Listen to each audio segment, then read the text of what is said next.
भगवान बुद्ध सद्विचारों का प्रचार करने के बाद राजगृह लौटे, लेकिन नगर में सन्नाटा था।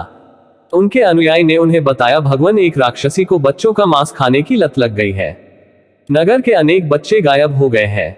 इससे नागरिकों ने या तो नगर छोड़ दिया है या वे अपने घरों में दुबके बैठे हैं। भगवान बुद्ध को यह भी पता चला कि उस राक्षसी के कई बच्चे हैं।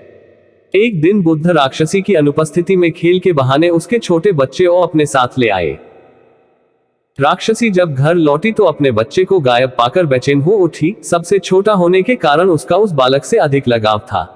बेचैनी में ही उसने अपनी रात काटी। सुबह जोर जोर से उसका नाम पुकार कर उसे ढूंढने लगी। विछोह के दर्द से वह तड़प रही थी। अचानक उसे सामने से बुद्ध गुजरते हुए दिखाई दिए। उसने सोचा कि बुद्ध सच्चे संत हैं, जरूर अज्ञानी होंगे।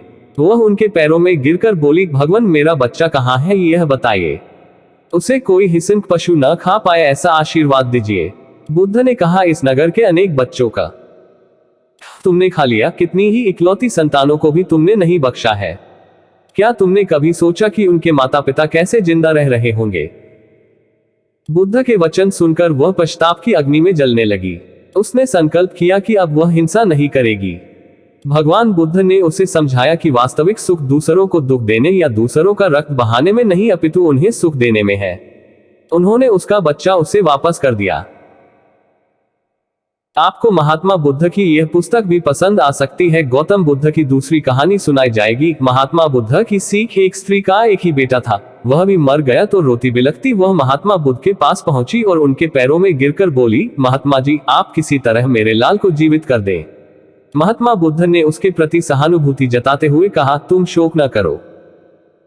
बुद्ध ने उस महिला को सत्य बताने के लिए सराहना देते हुए कहा, मैं तुम्हारे बेटे को जीवित कर दूंगा, लेकिन एक शर्त है कि तुम किसी ऐसे घर से भिक्षा के रूप में कुछ भी मांग लाओ जहां किसी व्यक्ति की कभी मृत्यु न हुई हो।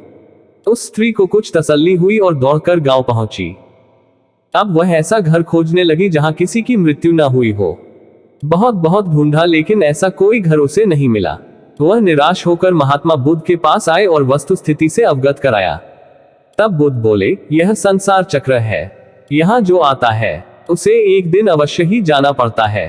तुम्हें इस दैख को धैर्यता से सहन करना चाहिए। तब महिलाओं को बुद्ध के वचन समझ आए और उस महिला ने फिर बुद्ध से संन्यास लिया और मोक्ष की राह पर चलने लगी।